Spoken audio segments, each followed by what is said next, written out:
شيخني الطيف سرى أموانا راكبي يا ماما شيخني مواتينا خير الناس للسير صمما إبراهيم شيخني فهل يا ترى النبي kò sẹ́ni tó lè yorùbá nẹ́bí ń kalẹ̀ Ibrahim sọ pé fahali àtúrọ̀ inni unikhu bibabihi wa amshi bitadibi litoha musallima.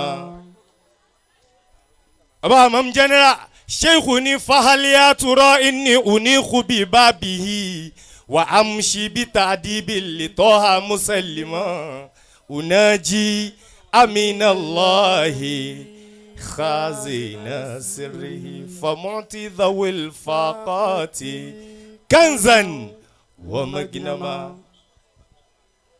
Sheikhuni unadi toha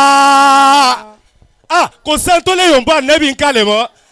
Unadi toha annabi annabi annabi unadi toha munhamina muhammadan muhammadan muhammadan muhammadan muhammadan ataka khadimun shaibul fawdi mu'dima.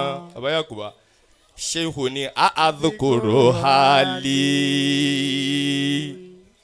amukafaka fa innama takarramta li min qabli ma kuntu mulzama makarimu ahli lijudi fika tajama'at annabi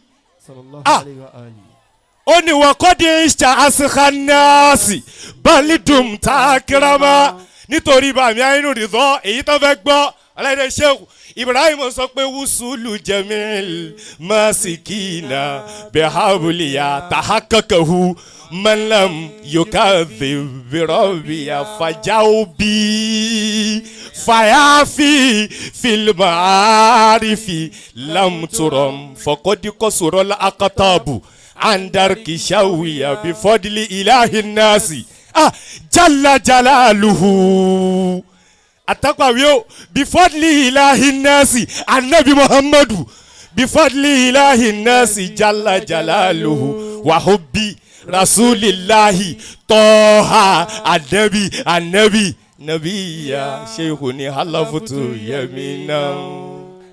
Kò sẹ́ni tó yẹ bá annabi mọ́ ó ní halafutu yamina.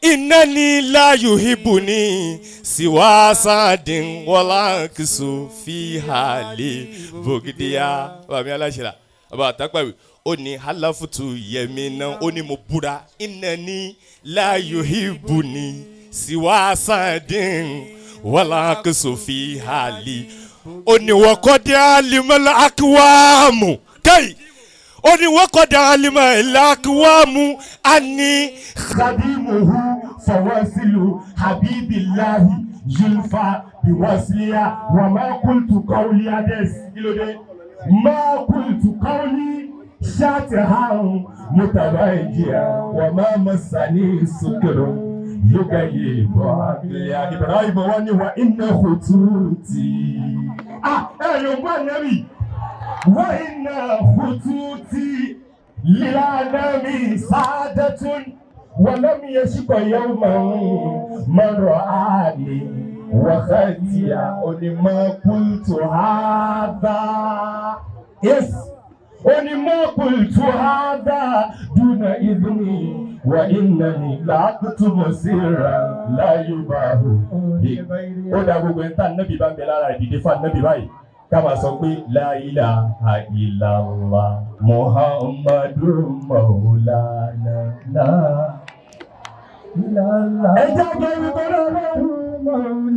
Allah la ilaha illallah Muhammadun Maulana. La ilaha illallah Muhammadun Maulana.